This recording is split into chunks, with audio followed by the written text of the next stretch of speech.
almost perfect enough. Acceptance versus complacent perfectionism. And questioning how useful it isn't to presume that the planet is on the brink of destruction. This webcam presentation is a reading of an excerpt from a Facebook conversation, which is linked if you'd like to see the background to the conversation. To me, acceptance and complacency may be unrelated. Acceptance of what is allows for an openness to what is relevant, like a question. With acceptance, clarity brings new explorations, developments, innovations, intuitions, and even seeking out mentors. Complacency, as I know the word, lacks curiosity as well as clarity. Complacency is, I'm confused, but I won't let that affect my worship of my favorite paradigm, so I will wait for someone on TV maybe to sell me a new final solution, or the latest war to end all wars, etc. Instead of accepting and adjusting from clarity. Complacency is investing confused, desperate hope in the latest promise of political salvation or whatever.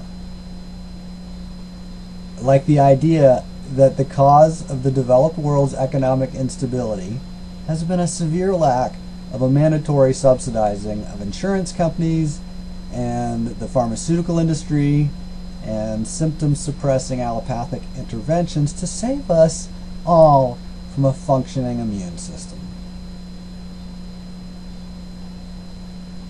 As a quick aside, in the title, complacency has to do with perfectionism. It has to do with an idealism. There's no complacency without an underlying idealism. Typically, an ideal that is so unquestioned that it would never occur to a complacent person to question whether the underlying paradigm is actually a paradigm, is actually subject to revision or modification or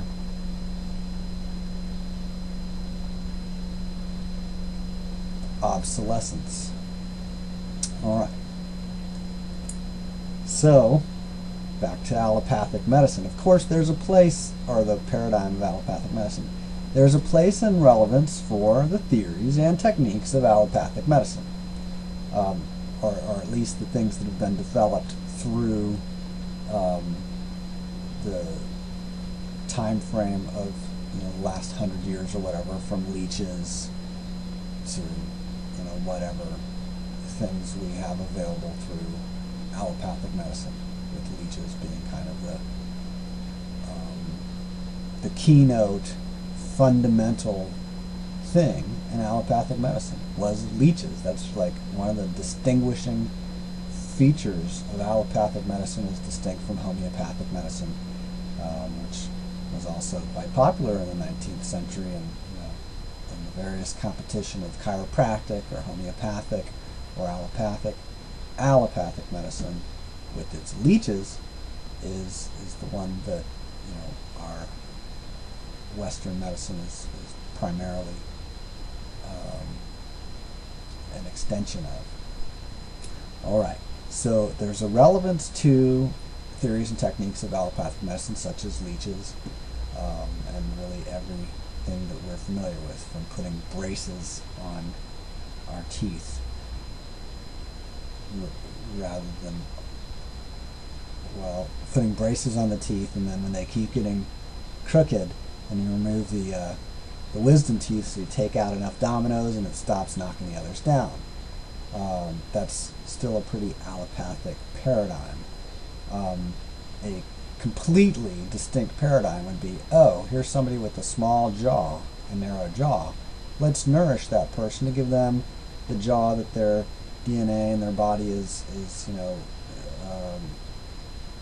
patterned to have. So if they have the nourishment to have a fully developed jaw, then there will be room for all those teeth, rather than the idea that there's something wrong with there's too many teeth. Well, there's either too many teeth or not enough jaw. And yeah, it's a problem. However, nourishment could be a solution that would eliminate all of the symptoms. If you have a well-nourished jaw and a big wide jaw, you don't have crowding of teeth.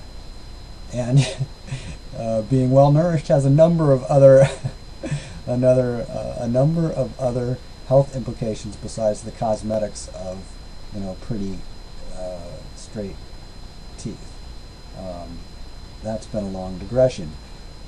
So, allopathic medicine, leeches, braces, pulling out wisdom teeth, hey, maybe they have relevance for a particular person, particular time. That's all fine.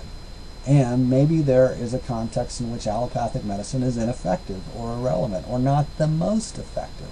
Maybe it would be effective, just it isn't the most effective.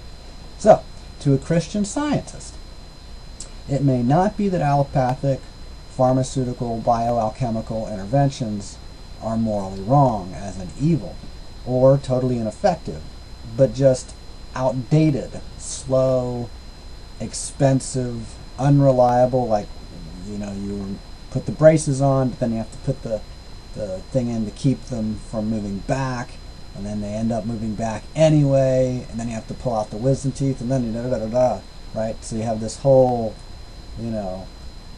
downline of, well, you repress this symptom, then it shows up over here, then you repress that one, then it shows up over here. Repressing symptoms does not increase someone's health. It increases someone's toxicity, and it incrementally shuts down their immune system. So that was the last thing I think I was commenting on. So allopathic methods, while they could be very favorable, for instance, in a war, it's war medicine. You want to repress the symptom and get the combatant back on the battlefield, or get the slave back on the plantation. We're not interested in the slave's longevity. We just want to produce, we got a harvest to handle here. So we're going to repress, if they're congested, we'll decongest them. We'll give them a decongestant. Just repress their symptoms. So all of that is background on, that model of allopathic medicine is just kind of immature, or